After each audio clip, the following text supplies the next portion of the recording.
रवि एक बहुत अच्छा लड़का था। अभी शादी नहीं हुई थी, नौकरी थी, बहुत अच्छा पैकेज था। अभी इस नए शहर में उसका ट्रांसफर हुआ था। बहुत अच्छा फ्लैट उसके पास में था जो कि कंपनी ने ही उसको दिया था। बड़ा अच्छा ऑफिस, नए नए दोस्त। उन दोस्तों में जो उसका सबसे अच्छा दोस्त था, उस दोस्त का नाम था मोहित। मोहित देखता था कि वैसे तो व्यवहार में बहुत अच्छा है रवि, लेकिन थोड़ा सा परेशान सा रहता है। आज रवि बड़ा खुश था। उसको चहकते हुए देख करके मोहित ने पूछा कि भाई आज आप इतने खुश हो, क्या कारण है? रोज थोड़े से बुझे बुझे से नजर आते थे। इस पर रवि ने बताया कि दरअसल मेरा जो फ्लैट है, उस फ्लैट के पीछे एक गरीब बस्ती है और मेरी खिड़की के ठीक सामने एक परिवार रहता है। यूं तो उस गरीब बस्ती में सभी लोग मायूस से नजर आते हैं, लेकिन इस परिवार की खुशियों के क्या कहने, हर चीज को वो सेलिब्रेट करता है। जबकि उस परिवार का मुखिया अपाहिज है और बीमार है। मां किसी तरीके से छोटा मोटा काम करके जो पैसे कमाती है, वो सारे के सारे उस आदमी के इलाज में लग जाते हैं। बड़ी मुश्किल से कभी बच्चों को आधी रोटी मिल पाती है, कभी भूखे ही सो जाते हैं, लेकिन सबके सब बड़े खुश रहते हैं। वो जो औरत है बस देवी है। एक लड़की है चंचल, वो अपने भाई के साथ में हमेशा खेलती रहती है, चाहे पेट भरा हुआ हो या खाली हो, खेलती रहती है, हंसती रहती है। बड़ी प्यारी बच्ची है। ऐसा लगता है कि मेरा विवाह हो तो मुझे ऐसी बच्ची परमात्मा दे दे, कितना बेहतर हो जाए। आज मैं खुश इसलिए हूं कि रोज वो सपना देखते थे कि हमें पूरी रोटी मिलेगी। आज रात कुछ ऐसा हुआ कि परिवार के सभी लोगों के हिस्से में एक एक रोटी आई। सभी लोग बड़े खुश थे, चहक रहे थे, जैसे कि उत्सव मन गया।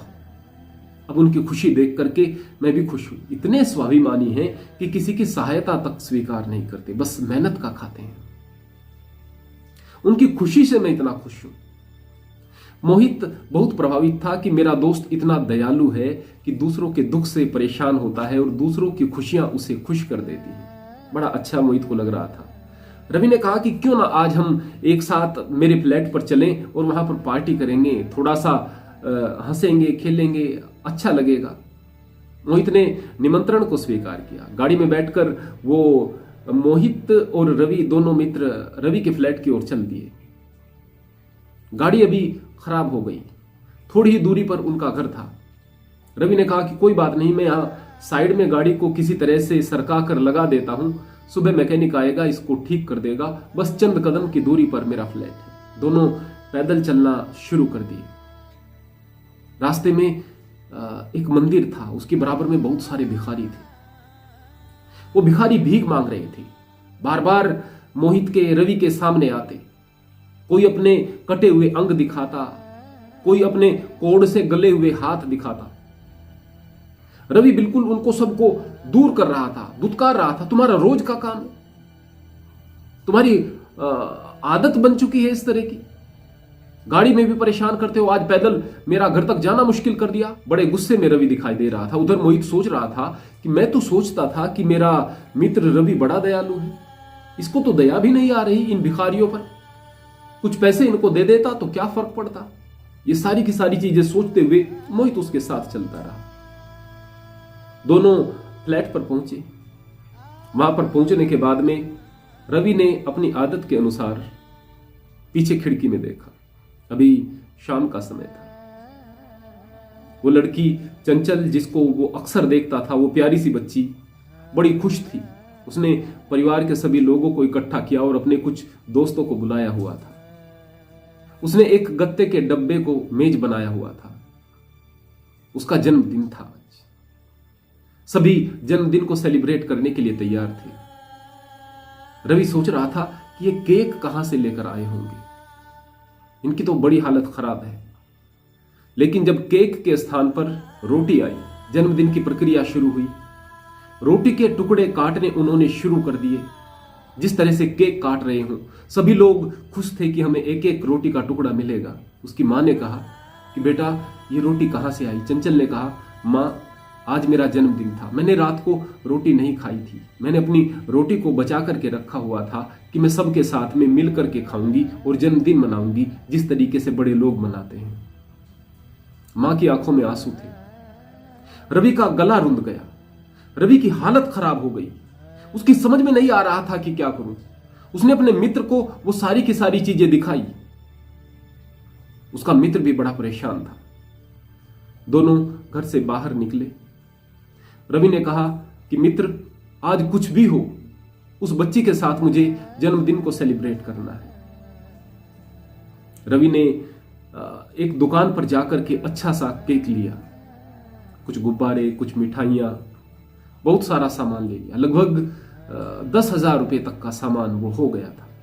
उनकी अपनी गाड़ी तो खराब थी, इसलिए उन्होंने किराए पर एक टैक्सी ली, उसमें सारा सामान रखा और उस गरीब परिवार के झोंपड़े के बाहर जाकर के उस गाड़ी को खड़ा किया। वो परिवार बड़ा आश्चर्य में था कि ये अमीर आदमी हमारे घर के सामने क्या लेने आए। उससे भी ज्यादा आश्चर्यचकित तब थे जब रवि अपने मित्र मोहित के साथ में उस परिवार में गया।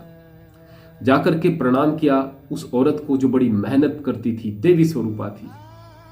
उसके पति को प्रणाम किया और उनसे निवेदन किया कि आपकी बच्ची, जिसको मैं अपनी बच्ची के जैसा ही समझता हूं, आप मुझे अपना छोटा भाई समझ सकते हैं, आप मुझे इस बच्ची का चाचा समझ सकते हैं।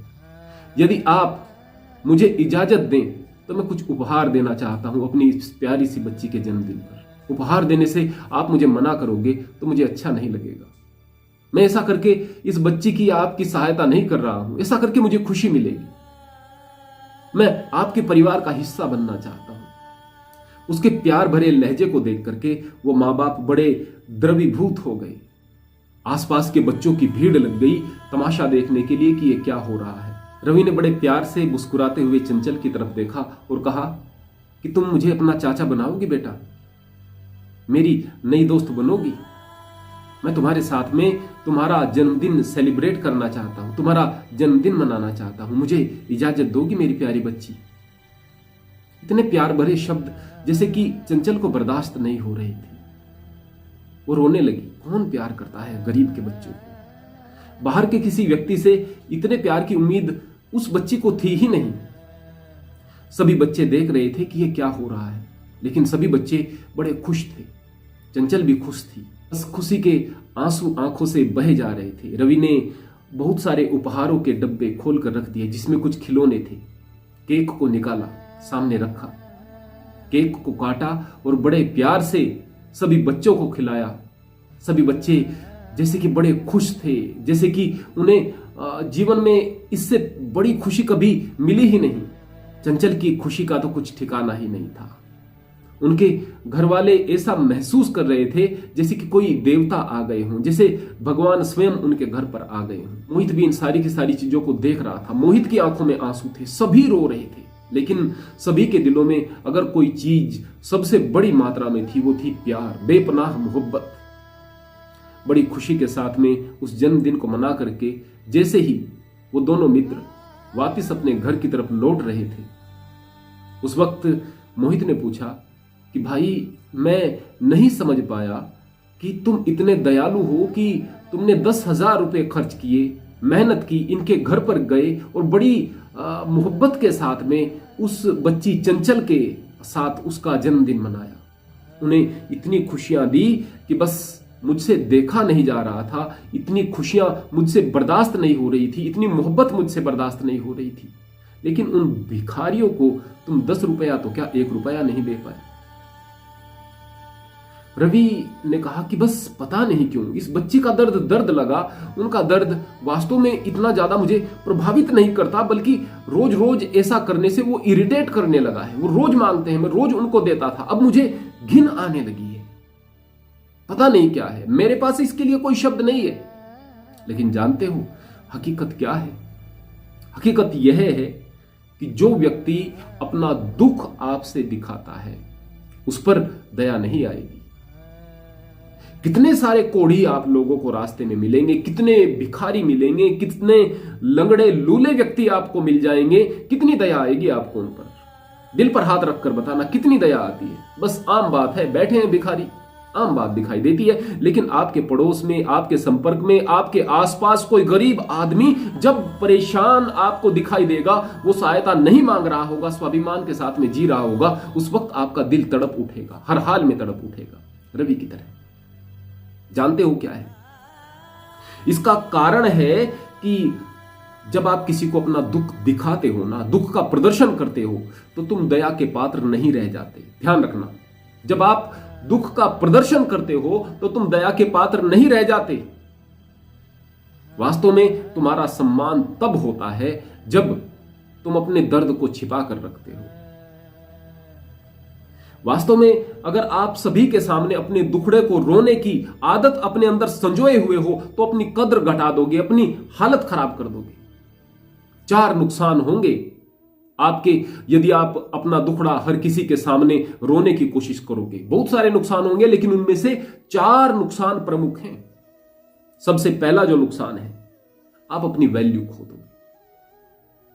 बार बार किसी के सामने यदि अपना दुखड़ा आप रो रहे हो तो यकीन मानिए आप अपनी वैल्यू कम कर रहे हो, आपकी इज्जत कम हो रही है। सामने वाले को दया नहीं आ रही, बस आप अपनी वैल्यू खो रहे हो। दूसरे, तुम्हारा दुख बढ़ता है। जो हमारे सबसे पहले वैद्यक शास्त्र के जनक माने जाते हैं, भगवान धन्वंतरी, उन्होंने कहा था कि यदि किसी व्यक्ति को कोई गंभीर रोग हो जाए, ध्यान रखना, अगर किसी व्यक्ति को कोई गंभीर रोग हो जाए तो उस रोग के बारे में उस रोगी को कभी मत बताना।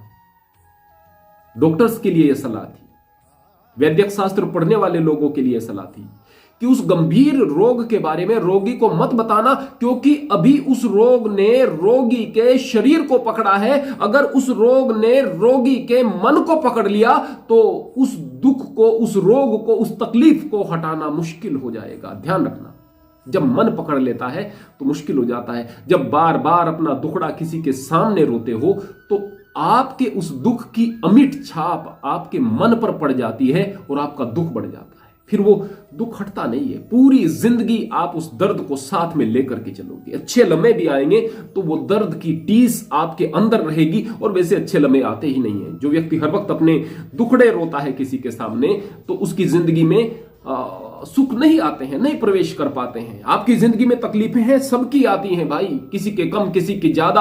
आपको लगता है आपके परिवार में समस्या है, हर घर के वही मिट्टी के चूल्हे हैं। एक कहावत है पुरानी, हर घर के वही मिट्टी के चूल्हे हैं भाई। हर घर की यही स्थिति है। अगर यह स्थिति ना होती तो आज मानव समाज तरक्की कर गया होता। सबके दुखड़े हैं। दुख को दिखाने से और दुख को ज्यादा महसूस करने से आपका दुख बढ़ेगा। तीसरे नंबर पर, तुम्हारा आत्मबल कमजोर होगा। जब आप दूसरों से अपने दुख को दिखा रहे हो तो दूसरों से सहायता की उम्मीद कर रहे हो। खुद टकराने की, खुद दुख को सहन करने की प्रवृत्ति आपकी कम हो रही है, तो जाहिर सी बात है आपका आत्मबल कमजोर हो जाएगा। चौथे नंबर पर जो आपका नुकसान होगा बहुत बड़ा, वो होगा कि लोग तुमसे घृणा करना शुरू कर देंगे। यार उसके पास में जाते हैं तो जाकर बैठने से कुछ फायदा नहीं, अपना दुखड़ा रोना शुरू कर देता है। आप ध्यान देना, आपके आसपास, आपके समाज में, आपकी रिश्तेदारी में ऐसे लोग जरूर होंगे, जब भी आप उनसे मिलते हैं तो वो अपना दुखड़ा रोना शुरू कर देते हैं। ऐसे लोगों से बचने की कोशिश लोग बाग करने लगते हैं। ऐसे लोगों से लोग संबंध रखना पसंद नहीं करते। यकीन मानिए ऐसे लोगों से घृणा सी लोगों को हो जाती है। इसलिए नीति शतक में एक श्लोक आता है। महाराज भर्तृहरि, ऋषि भर्तृहरि बहुत बड़े ऋषि हुए हैं, तपस्वी हुए हैं। मैं उनके बारे में एक अलग से वीडियो लेकर के आऊंगा। उनके द्वारा लिखित नीति शतक में एक उपदेश आता है, एक श्लोक आता है। रे रे चातक सावधान मनसा मित्र क्षण श्रूयताम अंबोधा बहवो वसंति गगने सर्वे अपि नेतादृशा केचित वृष्टि भी आद्रियंती वसुधा गर्जंती केचित व्रथा यम यम पश्यसि तस्य तस्य पुरतो मां ब्रूहि दीन वचः। चातक, पपीहा, एक पक्षी जो कि बारिश की बूंदों से ही अपनी प्यास को शांत करता है, दूसरा पानी नहीं पीता, इसलिए बादलों को देखकर बड़ा खुश हो जाता है, पीहू पीहू की आवाज करने लगता है। उसके लिए यह शिक्षा है, और यह शिक्षा केवल उसी के लिए नहीं, मानव मात्र के लिए कि हे चातक सावधान हो जाओ। आसमान में बहुत सारे बादल दिखाई देंगे, लेकिन सारे के सारे बरसकर इस जमीन को गीला नहीं करते। बहुत सारे तो ऐसे ही गरज कर चले जाते हैं। इसलिए जिसको भी तुम देखते हो उसके सामने दीन वचन मत बोलो। दुनिया में जिसके सामने आप अपना दुखड़ा रो रहे हो ना, सबके सब आपके दुख को समझने वाले नहीं हैं, बल्कि हजारों में एक आदमी हो सकता है जो कि आपके दुख को समझेगा। उससे पहले इतने सारे लोगों के सामने दीन वचन बोल करके आप अपना दुख बढ़ा चुके होगे, अपना कष्ट बढ़ा चुके होगे, अपनी हालत खराब कर चुके होगे, अपनी वैल्यू खराब कर चुके होगे। और वो जो आपके दुख को समझने वाला है वो भी आपकी कुछ सहायता नहीं कर पाएगा। सहायता यदि कुछ करता है तो आपका आत्मबल, आपका विवेक और आपकी परिस्थितियों से जूझने की क्षमता आपकी सहायता करती है। परमात्मा आपकी सहायता करता है। परमपिता परमेश्वर की कृपा सदैव आप पर बनी रहे। आप सबकी जिंदगी से दुख समाप्त हो, आप सबका आत्मबल बढ़े। हरि ओम, हरे कृष्ण।